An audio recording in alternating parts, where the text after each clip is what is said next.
Thunderstorms washed out the afternoon session of Redskins training camp up in Richmond today, but they were able to squeeze in a morning workout as the Jay Gruden era is underway in Washington. I'm Brian Parsons. We begin tonight with team coverage from Redskins camp in the capital city.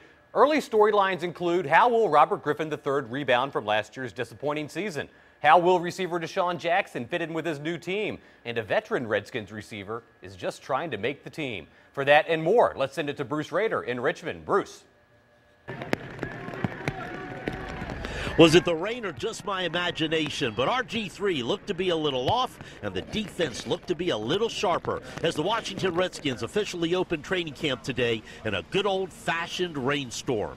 I'm Bruce Rader. I guess you could say that the football season officially got underway today as new head coach Jay Gruden and his staff finally got a chance to see their players with pads on as they prepare for their season opener against the Houston Texans, which comes up in 45 days.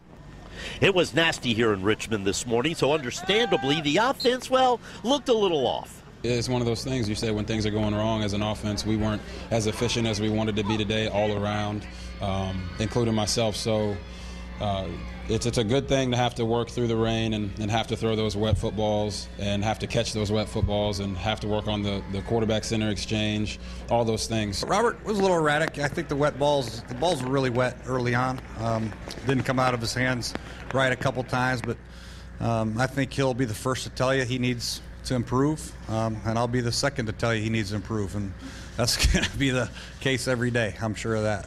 While RG3 runs the offense, there's no question Alfred Morris is the engine. Since his rookie year in 2012, Morris is one of only 2 running backs in the NFL, along with Adrian Peterson, who's rushed for over 2,800 yards. But I asked him how much Coach Gruden's new offense depended on the running game. The running game is always important. I mean, it's starting to devalue the running backs, but at the end of the day, I mean, if you don't have a ground game, you don't have any game. That's just how. That's my take on it. It might be a little biased, but that's just how I feel. So. Well, of course it's biased. On the other end of the spectrum, 13-year veteran Santana Moss is in a fight just to make the team. He signed a 1-year, non-guaranteed contract after being moved to slot receiver last year.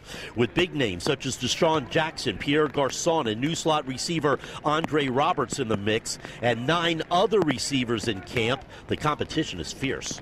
That's every week. I mean, that's every week, every year. I mean, you know, since I've been here, we've been having competition. So you got to understand, one thing about this league, everybody is great. You know, it's only a few can make it on this level. So therefore, you know, if you want those guys, you have to be a special guy. That special guy this year is former Eagles star Deshaun Jackson, cut by the Eagles. I asked him if he felt more comfortable now that he's wearing a Redskins uniform. I mean, I feel good. You know, every year I come into training camp, I feel good. I'm healthy, and you know, I just, you know, want everybody to come out here and just work together, work as one.